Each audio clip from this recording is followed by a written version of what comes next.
प्रेम से बोलिए जय माता दी। प्यारे भक्तों, आज शुक्रवार के दिन हम सुनेंगे संतोषी माता और माँ अन्नपूर्णा की व्रत कथा।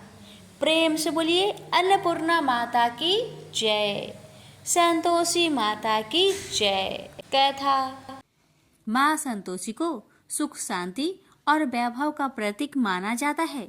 मान्यता है कि जो व्यक्ति शुक्रवार के दिन संतोषी माता का व्रत रखकर उनकी विधिवत पूजा करता है और कथा को बड़े ही श्रद्धा से प्रसन्नचित मन से पूरा श्रवण करता है, उसकी हर मनोकामना को माता पूर्ण करती है। इसके साथ ही धन और विवाह संबंधी समस्याओं से भी छुटकारा मिल जाता है। हे माता, आपकी कथा कहने वाले, सुनने वाले, हुक्कार भरने वाले सभी भक्तों की मनोकामना को पूर्ण करना। प्रेम से बोलिए संतोषी माता की जय। कथा इस प्रकार है। एक बुढ़िया माई थी, उसके 7 लड़के थे। 6 कमाने वाले थे और एक निकम्मा था, कमाता कुछ नहीं था। बुढ़िया माई अपनी 6 बेटों के लिए भोजन बनाती थी और उनको भोजन कराती और उनसे जो कुछ जूठन बचती वह 7वें बेटे को देती थी। एक दिन 7वां बेटा अपनी पत्नी से बोला, देखो मेरी माँ को मुझ पर कितना प्रेम है। वह बोली, क्यों नहीं, सबका जो जूठा तुमको खिलाती है। वह बोला, ऐसा नहीं हो सकता। मैं जब तक अपनी आंखों से ना देख लूं, मैं मान नहीं सकता कि मेरी माँ मेरे साथ ऐसा कर सकती है। कुछ दिन बाद त्योहार आया। घर में 7 प्रकार के भोजन और चूरमे के लड्डू बने। अब सबसे छोटे लड़के ने यानी कि 7वें लड़के ने अपना सिर दुखने का बहाना बनाया और पतला चादर ओढ़कर रसोई घर में सो गया, ये देखने के लिए कि मेरी माँ मुझे जूठे भोजन देती है या फिर बनाई हुई ताजी भोजन देती है। लड़का झूठ मूठ का सोने के नाटक करके रसोई घर में सोया हुआ है। वह पतले चादर के अंदर से सब कुछ देख रहा था। तभी 6 भाई भोजन करने आए। उसने देखा माँ ने उनके लिए सुंदर आसन बिछाया, नाना प्रकार की रसोई परोसी और आग्रह करके उन्हें जिमाया और वह देखता रहा। तब 6 भाइयों ने भोजन करके उठा। तब माँ ने क्या किया कि उनकी बची हुई भोजन, जूठी भोजन थालियों में से इकट्ठा करके सभी लड्डुओं के टुकड़ों को उठाकर एक लड्डू बनाया और सभी जूठन को साफ करके बुढ़िया ने अपने सबसे छोटे लड़के को पुकारा, बेटा 6 भाई भोजन करके चले गए, अब तू ही बाकी है, उठ और खाना खा ले। तब वह बेटा कहने लगा, माँ मुझे आज भूख नहीं लगा है, मुझे भोजन नहीं करना, मैं अब जहाँ नहीं रहूंगा, मैं परदेश चला जाऊंगा। अपने बेटे की बातें सुन माँ ने कहा, बेटा तू कल जाना चाहता है ना, कल क्यों जाएगा, तुम आज ही चला जा। तब बेटा बोला, हाँ माँ, मैं आज ही चला जा रहा हूँ। यह कहकर वह घर से निकल गया। चलते समय पत्नी की याद आई। वह गौशाला में उपले थाप रही थी।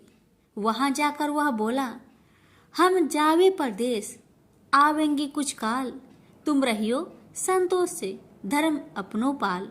पत्नी बोली, जाओ पिया आनंद से, हमरो सोच हटाए, राम भरोसे हम रहे, ईश्वर तुम्हें सहाय।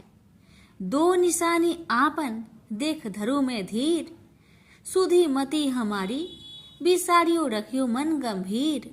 पति बोला, मेरे पास तो कुछ नहीं, यह अंगूठी है, सुले और अपनी कुछ निशानी मुझे भी दे।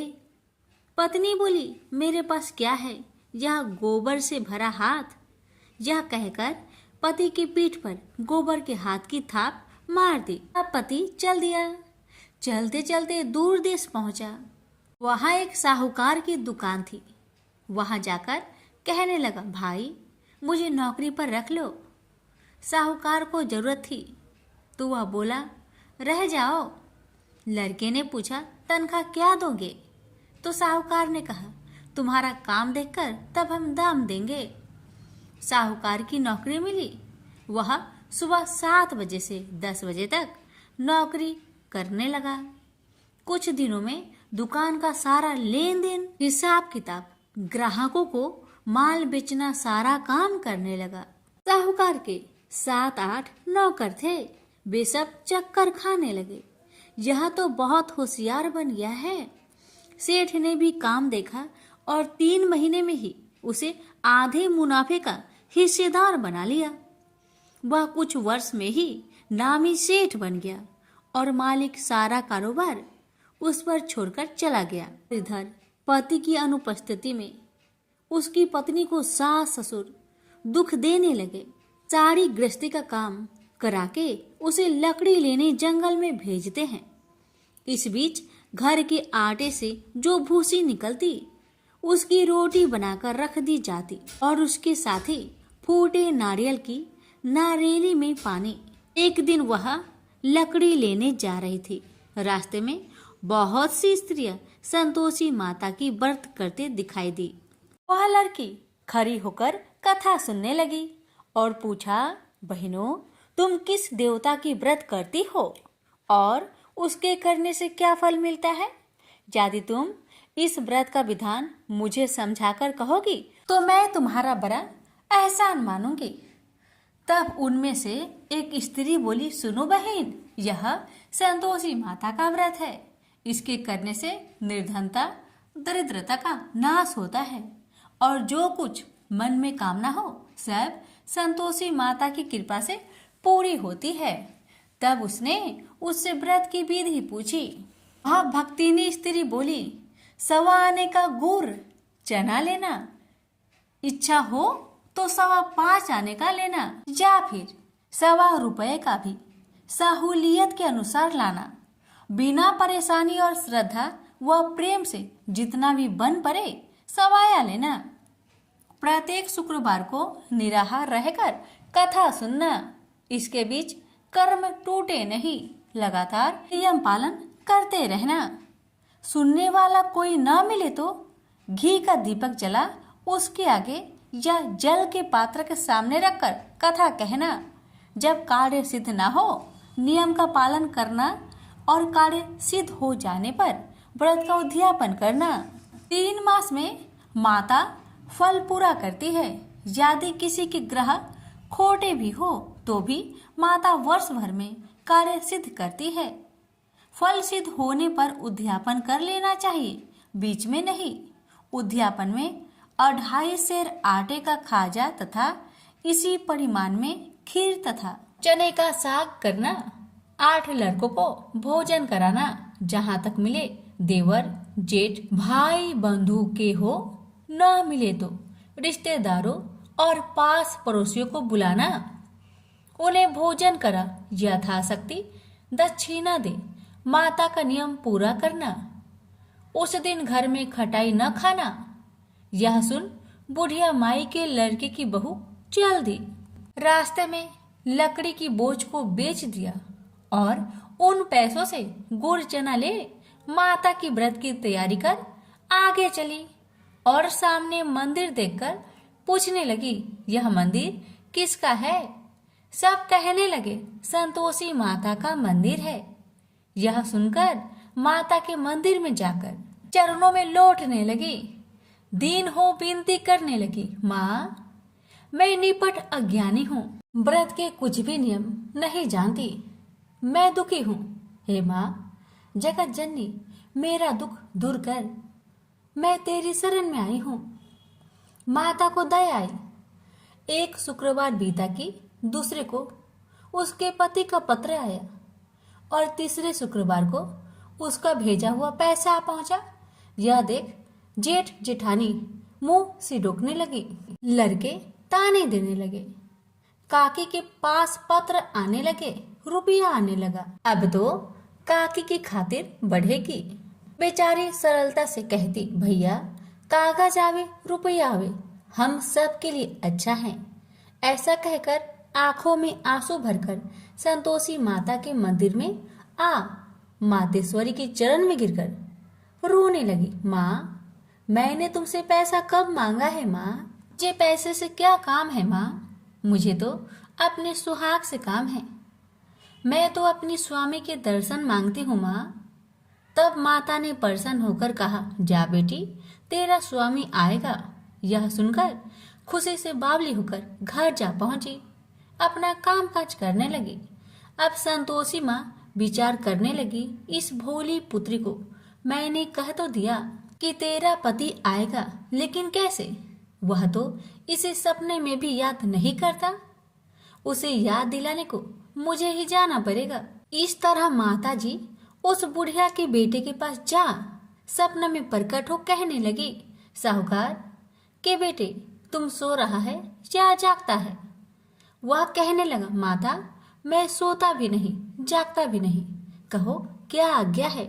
माता कहने लगी, तेरे घर बार कुछ है कि नहीं? वह बोला, मेरे पास सब कुछ है माँ, माँ बाप है, पत्नी है, क्या कमी है माँ? माँ बोली, भोले पुत्र, तेरी पत्नी घोर कष्ट उठा रही है, तेरे माँ बाप उसे परेशान कर रहे हैं, वह तेरे लिए तरस रही है, तू उसकी सुधि ले। वह बोला, हाँ माता जी, यह तो मालूम है, परंतु जाऊं तो कैसे?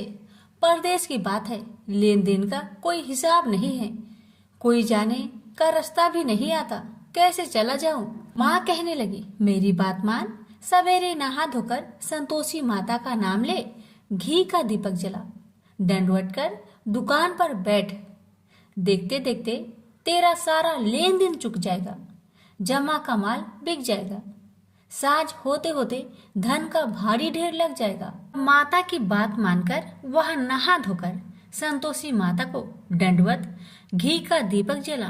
थोड़ी देर में देने वाले रुपए लाने लगे, लेने वाले हिसाब लेने लगे, कोठे में भरे सामान की खरीदारी नगद दाम में दे सौदा करने लगे। शाम तक धन का भारी ढेर लग गया। मन में माता का नाम ले चमत्कार देख प्रसन्न होकर घर ले जाने के वास्ते गहना कपड़ा सामान खरीदने लगा। यह काम से निपट तुरंत घर को रवाना हुआ। उधर उसकी पत्नी जंगल में लकड़ी लेने जाती है। लौटते वक्त माता जी के मंदिर में विश्राम करती है। वह तो उसके प्रतिदिन रुकने का जो स्थान ठहरा। धूल उड़ती देख वह माता से पूछती है, हे माता, यह धूल कैसे उड़ रही है?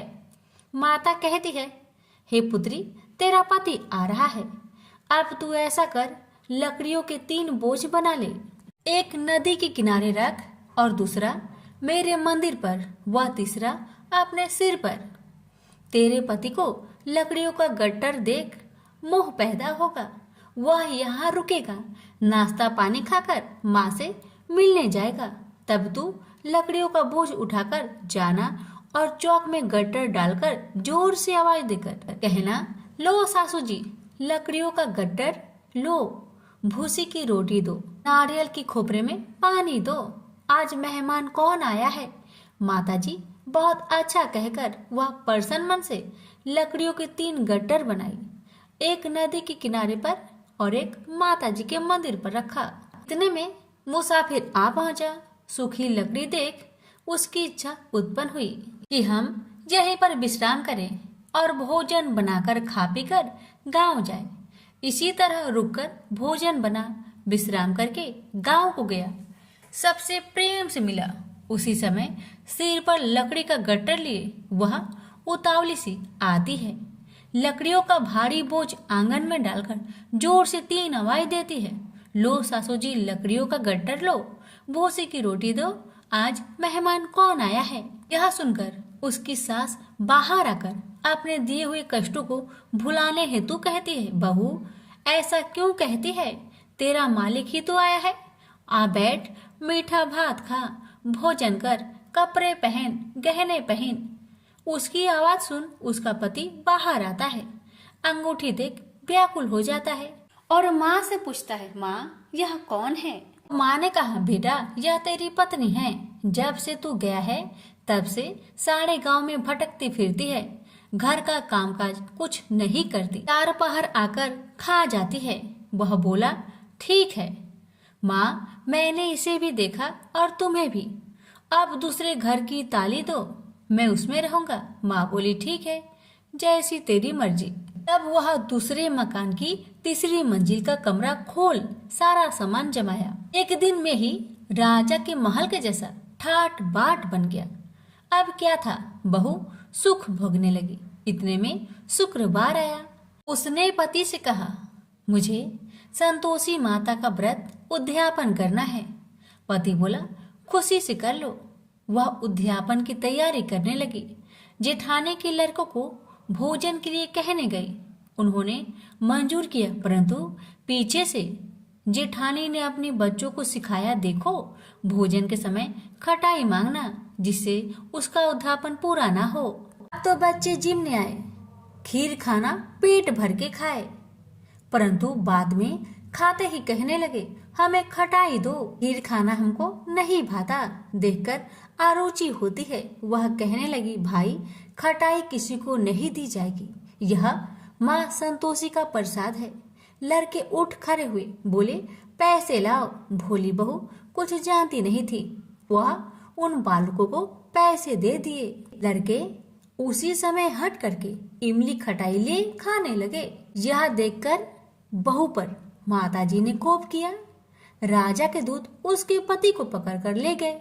जेठ जेठानी मन माने वचन कहने लगे, लूट लूट कर धन इकट्ठा कर लाया है, अब सब मालूम पड़ जाएगा जब जेल की मार खाएगा। बहू से यह सहन नहीं हुआ। रोती हुई बहू माताजी के मंदिर गई। कहने लगी, हे माता, तुमने क्या किया? हंसाकर अब भक्तों को रुलाने लगी। माता बोली, बेटी तूने उद्यापन करके मेरा व्रत भंग किया है। वह कहने लगी, माता मैंने कुछ अपराध किया है क्या? मैंने तो भूल से लड़कों को पैसे दे दिए थे, मुझे क्षमा करो, मैं फिर तुम्हारा उद्यापन करूंगी। माँ बोली, अब भूल मत करना। माँ कहती है, अब भूल नहीं होगी, अब बतलाओ वो कैसे आएंगे? माँ बोली, जा पुत्री, तेरा पति तुझे रास्ते में आता मिलेगा। वह निकली, राह में पति आता मिला। वही पूछी, कहाँ गए थे? वह कहने लगा, इतना धन जो जमाया है उसका टैक्स राजा ने मांगा था, वह भरने गया था। वह परेशान हो बोली, भला हुआ, अब घर को चलो। कुछ दिन बाद फिर शुक्रवार आया। फिर वह बोली, मुझे माता का उद्यापन करना है। पति ने कहा, करो। पत्नी फिर जेठ के लड़कों को भोजन को कहने गई। ठानी ने एक दो बातें सुनाई। सब लड़कों को सिखाने लगी, तुम सब लोग पहले ही खटाई मांगना। लड़के भोजन से पहले कहने लगे, हमें खीर नहीं खाना, हमारा जी बिगड़ता है, कुछ खटाई खाने को दो। वह बोली, खटाई किसी को नहीं मिलेगा, आना हो तो आओ। वह ब्राह्मण के लड़के को लाकर भोजन कराने लगी। यथाशक्ति दक्षिणा की जगह एक एक फल उन्हें दिया। संतोषी माता प्रसन्न हुई।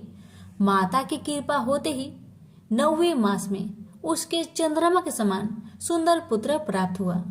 पुत्र को पाकर प्रतिदिन माताजी के मंदिर में जाने लगी। माँ ने सोचा, यह रोज आती है, आज क्यों न आए, इसके घर चलो।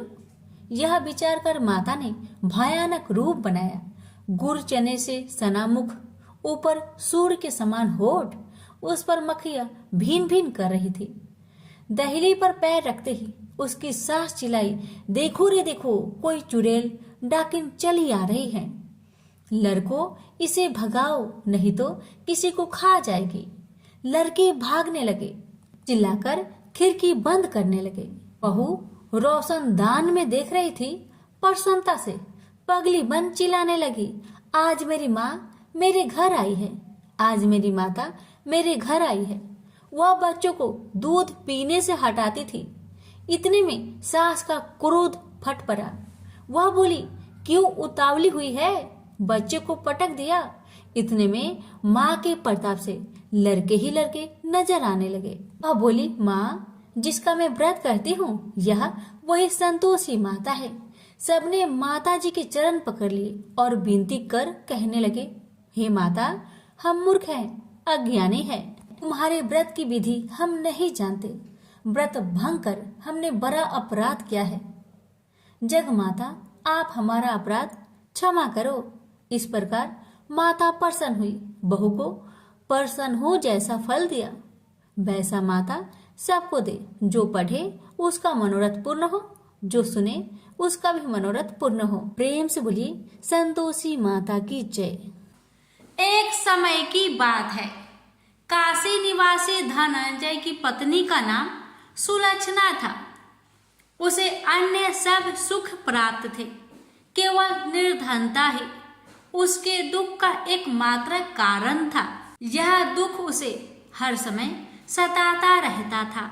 एक दिन सुलक्षणा पति से बोली, स्वामी आप कुछ उद्यम करो तो काम चले, इस प्रकार कब तक काम चलेगा। सुलक्षणा की बात धनंजय के मन में बैठ गई और वह उसी दिन विश्वनाथ शंकर जी को प्रसन्न करने के लिए बैठ गया और कहने लगा, हे देवाधिदेव विश्वेश्वर, मुझे पूजा पाठ कुछ नहीं आता है, केवल आपके भरोसे बैठा हूँ। इतनी विनती करके वह 2-3 दिन भूखा प्यासा बैठा रहा। यह देखकर भगवान शंकर उसके कानों में अन्नपूर्णा अन्नपूर्णा अन्नपूर्णा इस प्रकार 3 बार कहा। यह कौन क्या कह गया, इसी सोच में धनंजय पड़ गया कि मंदिर से आते ब्राह्मणों को देखकर पूछने लगा, पंडित जी अन्नपूर्णा कौन है। ब्राह्मणों ने कहा, तू अन्न छोड़ बैठा है, सो तुझे अन्न की ही बात सूझती है, जा घर जाकर अन्न ग्रहण कर। धनंजय घर गया, स्त्री से सारी बात कही।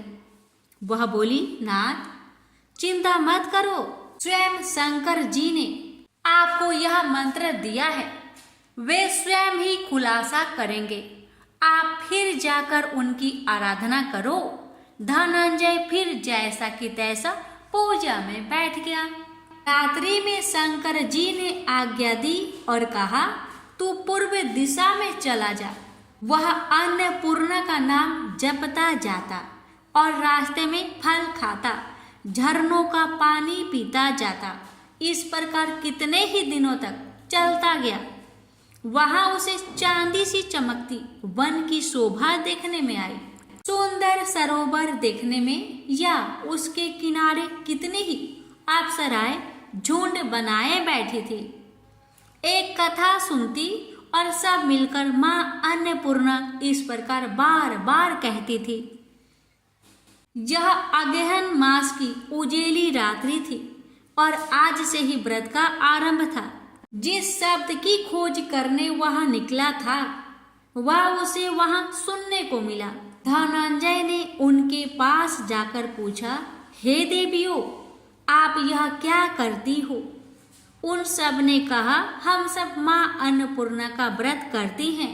धनंजय ने पूछा, व्रत पूजा करने से क्या होता है, यह किसी ने किया भी है, इसे कब किया जाए, कैसा व्रत है और कैसी विधि है, मुझसे भी विस्तार से बताओ। वे कहने लगे, इस व्रत को सब कोई कर सकते हैं। 21 दिन तक के लिए 21 गांठ का सूत लेना चाहिए। 21 दिन यदि ना बने तो एक दिन उपवास करे, यह भी ना बने तो केवल कथा सुनकर प्रसाद ले। निराहार रहकर कथा कहे, कथा सुनने वाला कोई ना मिले तो पीपल के पत्तों को रख सुपारी या घृत कुमारी वृक्ष को सामने कर, दीपक को साक्षी कर, सूर्य गाय तुलसी या महादेव को बिना कथा सुनाए मुख में दाना न डाले। यदि भूल से कुछ पड़ जाए तो एक दिवस फिर उपवास करे। व्रत के दिन क्रोध ना करे और झूठ ना बोले। धनंजय बोला, इस व्रत के करने से क्या होगा। वे कहने लगी, इसके करने से अंधों को नेत्र मिले, लुल्लू को हाथ मिले, निर्धन के घर धन आए, बाझीन को संतान मिले, मूर्ख को विद्या आए। जिस कामना से व्रत करे माँ उसकी इच्छा पूरी करती है। वह कहने लगा, बहिनों, मेरे पास भी धन नहीं है, विद्या नहीं है, कुछ भी तो नहीं है। मैं तो दुखिया ब्राह्मण हूँ, मुझे इस व्रत का सूत दोगी। हाँ भाई, तेरा कल्याण हो, हम तुम्हें अवश्य देंगे। ले इस व्रत का मंगल सूत्र ले। धनंजय ने व्रत किया, व्रत पूरा हुआ। तभी सरोवर में से 21 खंड की स्वर्ण सीरी हीरा मोती जरी हुई प्रकट हुई। धनंजय अन्नपूर्णा अन्नपूर्णा कहता जाता था। इस प्रकार कितनी ही सीढ़ियां उतर गया तो क्या देखता है कि करोड़ों सूर्य से प्रकाशमान अन्नपूर्णा का मंदिर है। उसके सामने स्वर्ण सिंहासन पर माता अन्नपूर्णा विराजमान है। सामने भिक्षा हेतु शंकर भगवान खड़े हैं। देवंगनाएं चवर डुलाती है, कितने ही हथियार बंधे पहरा देती हैं।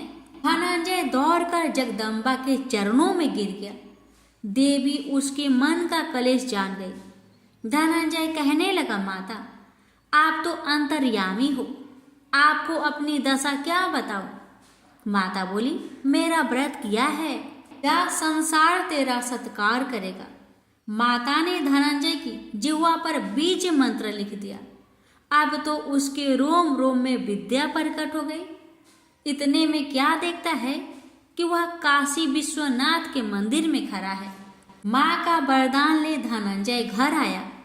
सुलक्षणा से सब बात कही। माता जी की कृपा से उसके घर में संपत्ति उमड़ने लगी। छोटा सा घर बहुत बड़ा गिना जाने लगा। जैसे शहद के छत्ते में मक्खियाँ जमा होती है, उसी प्रकार अनेक सगे संबंधी आकर उसकी बड़ाई करने लगे। कहने लगे, इतना धन और इतना बड़ा घर, सुंदर संतान नहीं तो इस कमाई का कौन भोग करेगा। सुलक्षणा से संतान नहीं है, इसलिए तुम दूसरा विवाह करो। अनिच्छा होते हुए भी धनंजय को दूसरा विवाह करना पड़ा और सती सुलक्षणा को सौत का दुख उठाना पड़ा। इस प्रकार दिन बीतते गए। फिर अगहन मास आया।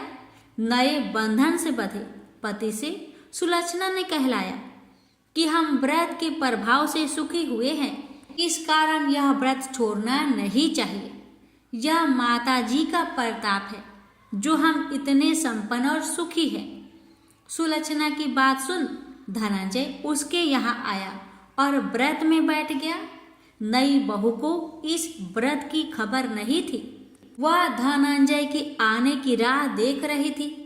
दिन बीतते गए और व्रत पूर्ण होने में 3 दिवस बाकी थे कि नई बहू को खबर पड़ी। उसके मन में ईर्ष्या की ज्वाला दहक रही थी। सुलक्षणा के घर आ पहुंची और उसने वहां भगदड़ मचा दी। वह धनंजय को अपने साथ ले गई। नए घर में धनंजय को थोड़ी देर के लिए निद्रा ने आ दबाया। इसी समय नई बहू ने उसका व्रत का सूत तोड़कर आग में फेंक दिया। अब तो माता जी का कोप जाग गया। घर में अकस्मात आग लग गई। सब कुछ जलकर खाक हो गया। सुलक्षणा जान गई और पति को फिर अपने घर ले आई। नई बहू रूठकर पिता के घर जा बैठी। पति को परमेश्वर मानने वाली सुलक्षणा बोली, नाथ घबराना नहीं, माता जी की कृपा अलौकिक है। पुत्र कुपुत्र हो जाता है पर माता कुमाता नहीं होती। अब आप श्रद्धा और भक्ति से आराधना शुरू करो, वे जरूर हमारा कल्याण करेगी। धनंजय फिर माता के पीछे पड़ गया। फिर वही सरोवर सीढ़ी प्रकट हुई। उसमें माँ अन्नपूर्णा कहकर वह उतर गया। वहां जा माता जी के चरणों में रुदन करने लगा। माता प्रसन्न हो बोली, यह मेरी स्वर्ण की मूर्ति ले, उसकी पूजा करना, तू फिर सुखी हो जाएगा। जा, तुझे मेरा आशीर्वाद है। तेरी स्त्री सुलक्षणा ने श्रद्धा से मेरा व्रत किया है, उसे मैंने पुत्र दिया है। धनंजय ने आंखें खोली तो खुद को काशी विश्वनाथ के मंदिर में खड़ा पाया। वहां से फिर उसी प्रकार घर को आया। इधर सुलक्षणा के दिन चढ़े और महीने पूरे होते ही पुत्र का जन्म हुआ। गांव में आश्चर्य की लहर दौड़ पड़ी। इस प्रकार उसी गांव के निसंतान सेठ के पुत्र होने पर उसने माता अन्नपूर्णा का मंदिर बनवा दिया। उसमें माताजी धूमधाम से पधारी, यज्ञ किया और धनंजय को मंदिर के आचार्य का पद दे दिया। जीविका के लिए मंदिर की दक्षिणा और रहने के लिए बड़ा सुंदर सा भवन दिया। धनंजय स्त्री पुत्र सहित वहां रहने लगा। माता जी की चढ़ावे में भरपूर आमदनी होने लगी। उधर नई बहू के पिता के घर डाका पड़ा, सब लुट गया। वे भीख मांगकर पेट भरने लगे। सुलक्षणा ने यह सुना तो उन्हें बुला भेजा, अलग घर में रख लिया और उनके अन्य वस्त्र का प्रबंध कर दिया। धनंजय, सुलक्षणा और उसका पुत्र माताजी की कृपा से आनंद से रहने लगे। माताजी ने जैसे इनके भंडार भरे वैसे सबके भंडार भरे। प्रेम से बोलिए अन्नपूर्णा माता जी की जय। हर हर महादेव। माता पार्वती की जय।